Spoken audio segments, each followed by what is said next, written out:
April 18th, 2025. We talk a lot about clean energies, but before we start, please introduce yourself to the audience. My name is Armín García. I am the CTO of CN, and we are a developer of clean energy power plants. My name is Eliseo, Gamiño, board member of Rural Communities Rising. There's a lot of clean energy coming in the Central Valley, but there's some concerns out there with a lot of families and nonprofits in regards to community benefits of having all these solar projects. What's one of the things that you see that is a problem of having these communities actually having access to these benefits here in our area? So I think the first issue that I'm observing is just the issue of representation. These communities are not truly represented. They don't have advocates to, take their agenda to request the services that they need. There's a significant tax base that is generating, from a result of all of these different investments taking place. However, there's a question of, well, how does the community benefit from it? What is their infrastructure like? How is that tax base being reinvested in the community?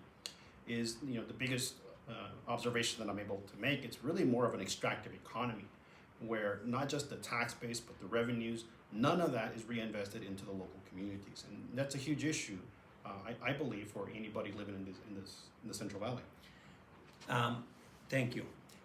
We know that clean energies is the way of the future, and definitely we want to welcome any investments here in the valley, here and outside of Mendota, California, and near Three Rocks. We have near San Joaquin, a lot of projects at different scales, obviously. But let me ask you, community members and families also are concerned about valley fever or potential health risk. What is your take from your experience? So I think, valley fever is obviously a very present danger to anybody that is, out in the open fields where there's dust, or where there's any sort of excavation taking place. Typically these construction sites do require, for example, workers to wear masks. Sometimes it doesn't happen, but the reality is that people present in these areas will get valley fever. So what has to happen is that mitigation strategies have to be put in place, not just for the individuals working in there, but also to ensure that valley fever doesn't spread to the nearby communities. Like I said, whenever you're doing an excavation, that's really the prime source of valley fever. That's where the spores emit themselves. And so the question is, how do you mitigate it and how do you control it? And typically with any construction site, like I said, you have mitigation strategies for the actual employees, but in addition for the communities. For example, you need water, unfortunately. Some of the things that we're looking at is, for example, putting cover crops before any construction takes place. Yes, thank you. Here in the San Joaquin Valley, another big concern for families is the uncontrolled rent rates. Rents tend to skyrocket, lack of availability of housing. So one of the concerns is also related to energy. Obviously, there's a lot of speculation. A lot of the cost of energy goes up, and the cost of living. Families would want to know what are some of the potential benefits for them having this energy produced here locally in the Central Valley. So if we look at the current existing models right now, the Central Valley has a huge, how can I say this, opportunity. It's just availability of land. And this land can be utilized for generating energy. We personally don't believe that's the only thing that it should do. We believe in multi-purposing the land itself, above and beyond just the energy generation.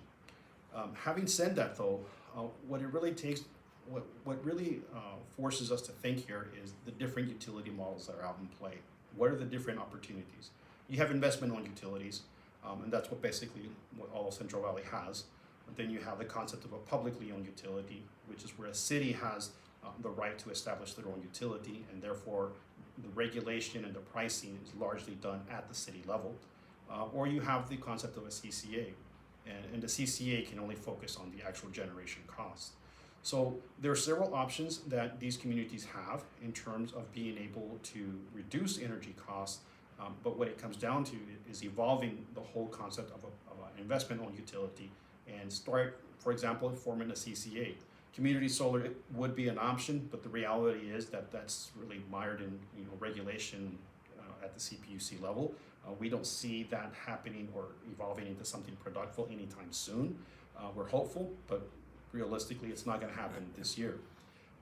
So that's generally speaking, those are the options that we have. Yes. Tell our audience your qualifications to speak on the matter of clean energies. Sure. Well, CN is a startup company. We've been around for approximately 2 years. We were seed funded by the Department of Energy. So we received a lot of a lot of training, if you will, when it comes to building out solar power plants that benefit the community. And so that's the large picture, if you will.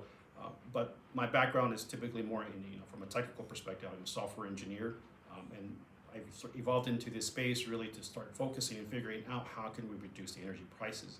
And so the past 2 years have been squarely focused on that one problem alone. Well, thank you.